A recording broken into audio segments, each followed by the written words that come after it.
Okay, today, boys and girls, we're going to go over the vintage air kit to retrofit and have air conditioning on a 63 to 67 Corvette that didn't come with air.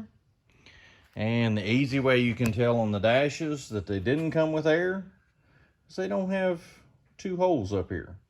So what they do is they incorporate the controls into these two, and these two are your radio. We'll get to that. But everybody can get online and get all the instructions, each page, what they tell you. And what I'm going to go over is the things they don't tell you. Okay?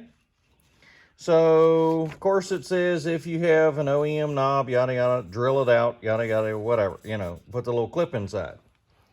Well, for a 66 OEM knob, it's got the little turn. You know, doesn't say it's drill. Well, guess what? You got to drill it. 17/64, like it tells you, for the 63 and 64 knob. Yeah, you got to drill it because it won't fit over top of these little turn pots here. And why they want you to cut out the little slots is, let's see if I can zoom in here close enough. There's a tab right there, and it's a locator tab to keep the switch from rotating in the housing. And you would think that it would just be really awesome if it lined up with the dot that was there. Let's see if I can show you on the, get back to the instructions here. It shows it before you cut it, what it looked like. Oh. Yeah. It says cut a little 1/8 inch slot. See, it was a hole. Well, that hole, you can see these. This is your little bezel that goes on there. And yes, I would have this together, but I forgot to order this piece. I got the knob, the bezel that goes behind it, but I didn't get this little bezel that goes in there. Yeah, okay, so it's back to ordering. But it would have really been cool if they could have made this switch, that little tab there, line up with that hole. But they don't. You hold them up, they don't line up. You wouldn't have had to cut anything. But since I'm sure these are made in Yingzhou province of China, they had to get what they could get. So anyway, there's something. Even though it's not a 64 or 63 Corvette, still have to drill the knobs out. And remember to get your bezels. They don't come in the kit. Let's see. And your defrost grill goes up on top there, goes behind the speaker. So, yeah, that's that. Now, let's walk over to the car.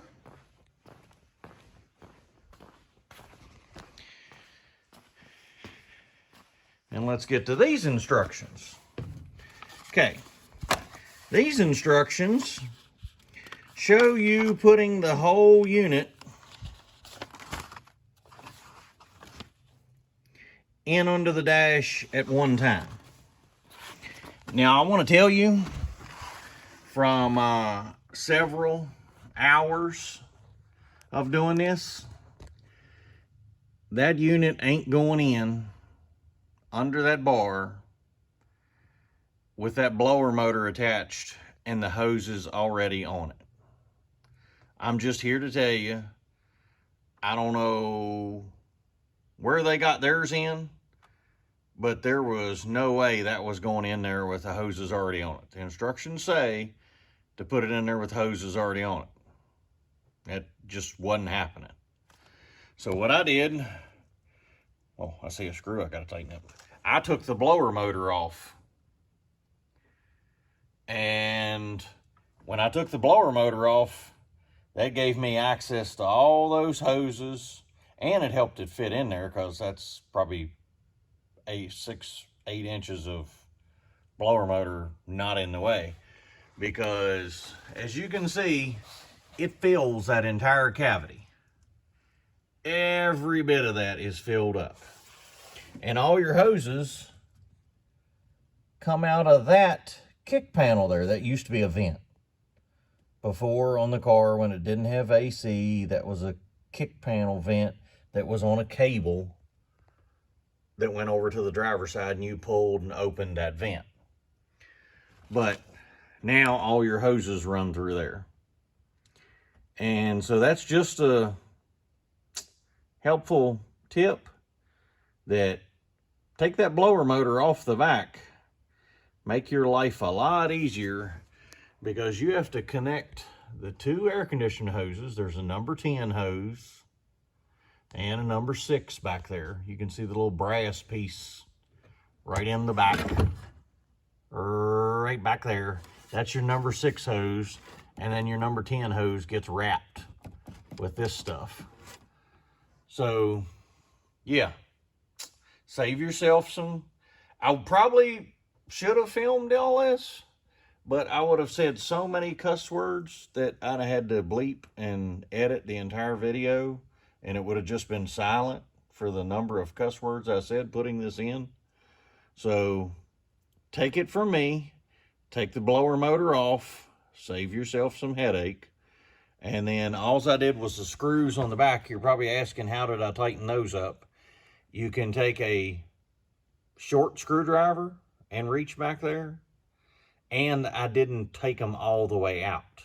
I just loosened them enough to come off flange. I see that one now that I've got to tighten back up.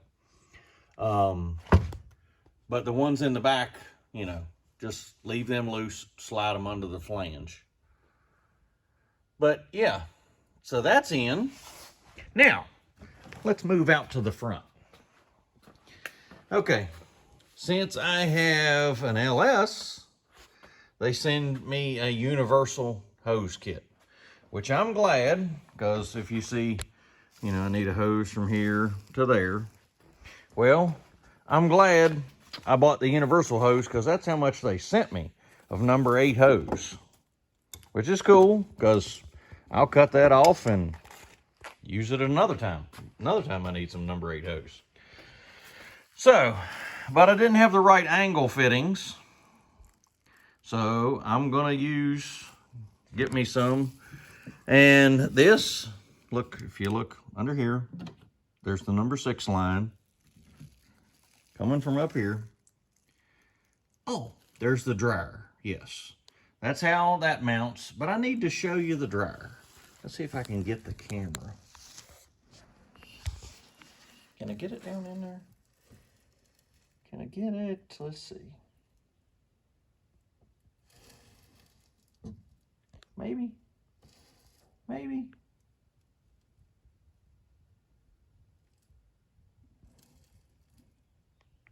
Maybe not. Oh, there we go. Now we got it. Yeah, that right there,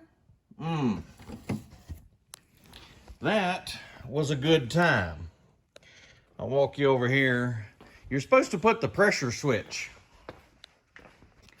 in that. Where did the, yeah. Oh, come back here. That right there was not a good time. Somebody, when they put that plug in that little dryer, they cross-threaded it and sent that puppy home. So when I tried to take it out and put the pressure switch in, you can see the threads are clean. It never even made it in there. That did 1/4 of a turn, and that puppy snapped off. I mean, yeah, somebody cross-threaded that and sent it home.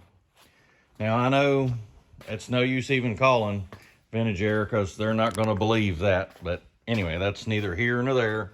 I'll buy another dryer. I just had to put it in here for mock-up for the lines. But yeah, and let's see. Oh, I know what I need to say. The brackets here, if you look, you can't see that way. Okay. See there in the third and fourth holes right there. Let's go to the instructions. Dun, da, da, da. And the instructions say, oh, I gotta flip back, I'm on the wrong page. The instructions say, mount on the second and third holes.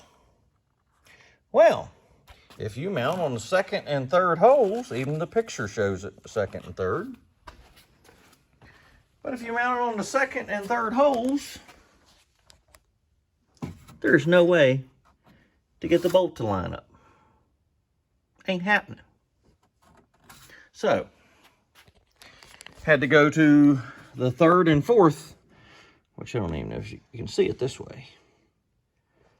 But yeah, everything else went in. And I'm, like I say, I'm really happy with the vintage air.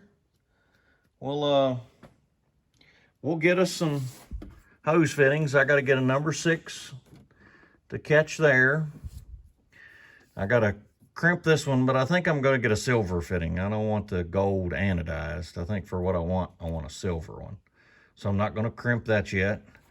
And then I have to make a number 8 line from here to there, and I'll probably go under this one.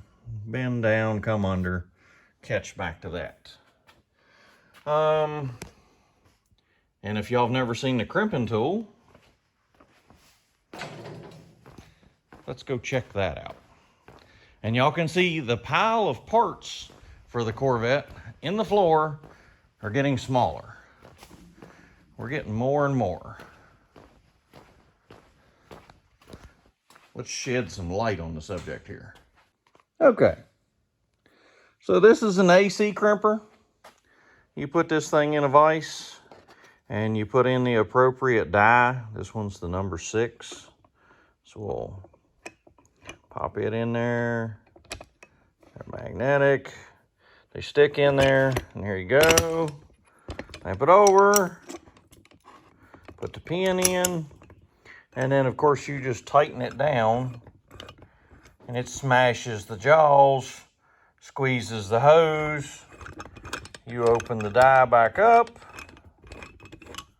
crank it back open, pull the pin, and out comes your crimped hose. So, yeah, you can make your own hoses. Like I say, this thing was probably 99 bucks, but with inflation, it's probably now 4,000.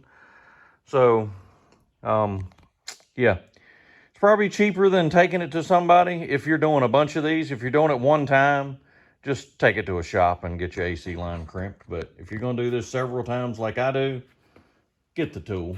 Or just borrow somebody's tool, you know, kind of like I did. But as you can see, we've got parts all over the Corvette, all over the shop.